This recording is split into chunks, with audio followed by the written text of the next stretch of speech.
আসসালামু আলাইকুম এভরিওয়ান, কী খবর সবার? আশা করছি সবাই অনেক বেশি ভালো আছেন। ইফতারের সবচেয়ে জনপ্রিয় একটি খাবার হলো আলুর চপ। চলুন আজকে আমরা দেখিনি খুবই সহজে কীভাবে আলুর চপ বানানো যায়। সো প্রথমে আমি একটা পেঁয়াজ বেরেস্তা করে সুন্দর করে এখানের মধ্যে দিয়ে দিব। পেঁয়াজ বেরেস্তা দিলে খুশবুটা খুবই ভালো আসে।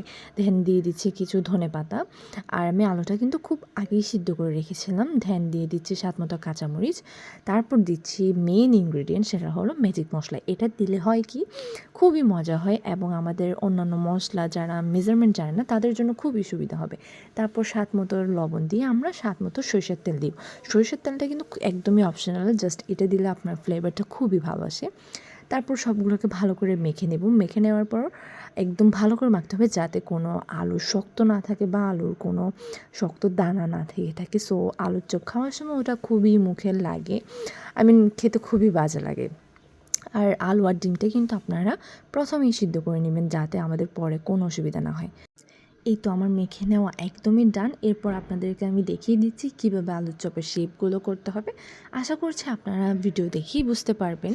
আমি আলাদা আলাদা দুটা গোল গোল শেপ করে দেন মাঝখানে এক দিয়ে তারপর করেছি। আপনারা চাইলে এক না দিয়েও করতে পারেন, কিন্তু এক দিলে ডিম আলুর চপ হয়ে যায়, সো অনেক মজা হয়। ইটস আপ টু ইউ যে যেভাবে খেতে পছন্দ করে। দেন আশা করছি আপনারা ভিডিও দেখেই বুঝতে পারছেন যে কীভাবে করতে হবে। আর ভালো করে প্রেস করে করে চিপে দিতে হবে যাতে ওটা তেলে দেওয়ার পর খুলে আসার কোনো সম্ভাবনাই না থাকে।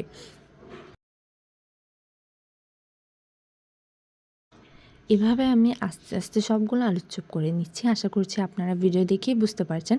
আমি টোটাল 8টা আলুর চপ বানিয়েছি এবং দেখেন ইটস লুক সো ইয়াম্মি। এরপর বেসনের মধ্যে লাল মরিচ, হলুদ মরিচ, জিরা, ধনিয়া এবং সামান্য পরিমাণ লবণ দিয়ে আমি ভিজিয়ে রেখেছি। তারপর আলুর চপগুলো ওখানের মধ্যে ডো করে তারপর আমরা তেলে দিয়ে দিয়েছি। দেখুন কী সুন্দর হয়েছে মাশাআল্লাহ। আই হোপ আপনারা যদি আমার মতো ট্রাই করেন আপনাদেরটাও আমার মতো সুন্দর হবে। এভাবে আমি আস্তে আস্তে করে সবগুলো আলুর চপ ভেজে নেব।